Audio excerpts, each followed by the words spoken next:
En dehors du type d'installation et de l'environnement dans lequel se situe cette installation, il y a aussi des spécificités, des cas particuliers. Il y en a beaucoup, c'est pas toujours facile de les nommer tous. Les principaux sont déjà assez facilement repérables, c'est le Code du travail, donc qui est déjà une loi, donc à respecter aussi absolument. Donc le Code de travail qui peut venir télescoper des réglementations liées à l'arrêté nuisance, donc qui l'emporte?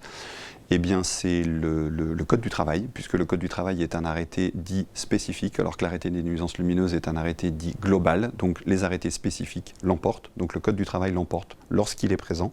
C'est-à-dire, par exemple, sur le parking d'une entreprise, c'est le Code du travail qui s'applique et ce n'est pas l'arrêté nuisance qui s'applique. Ensuite, il y a le cas des PMR, donc l'arrêté lié à l'accessibilité handicapée.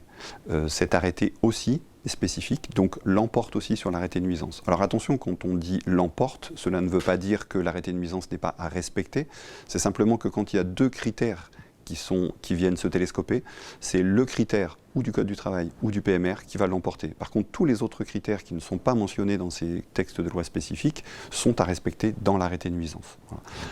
Il y a encore un autre cas qu'on pourrait aborder là, c'est par exemple la proximité des cours d'eau. Donc à proximité d'un cours d'eau, il ne faut pas par exemple diriger la lumière vers le cours d'eau. Il faut toujours diriger les luminaires dans le sens opposé pour ne pas faire entrer la lumière dans l'eau et gêner la faune locale.